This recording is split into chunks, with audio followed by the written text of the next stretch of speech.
what have kind of the last 48 hours been like for you? Just the emotions and all since it all ended. Yeah, I mean, you look back on it and you can obviously appreciate it and appreciate how much fun we had it as a group.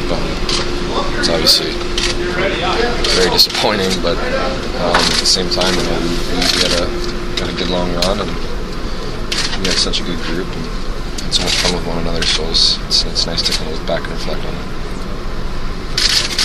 What did you learn from this experience? And maybe that's a question for another week or two down the road, but what about going this deep into the Stanley Cup playoffs? What do you think you pulled out of this?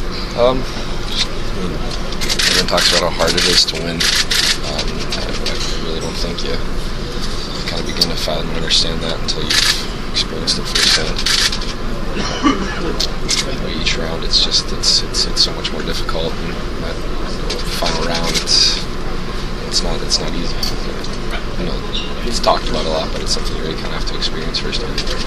Obviously, every offseason is a different animal. This offseason for you, and knowing what this team's accomplished, knowing who the head coach is, knowing what your role is, how does that help you prepare for next season? Well, I don't think my preparation changes a whole lot, regardless of what goes on during the year.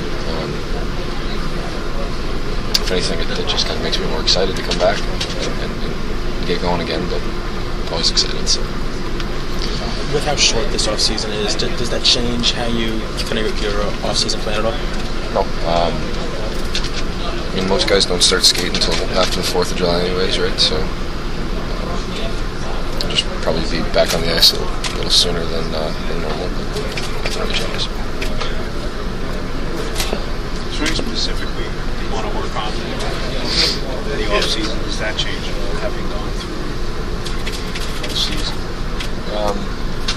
Yeah, there are a lot of things. I wouldn't say there's probably one or two. There's a few in particular, but yeah, there's a lot of things. Do you feel personally that you're in a different spot than you were a year ago, whether it be confidence-wise or you're kind of standing in this room or with the team? Or Yeah, well, I think that's going to vary year to year just because of the team dynamic, the team group. It changes every single year, right? So, yeah, I think so. Like I said, that doesn't really change how I approach my summer next year. So. Thanks.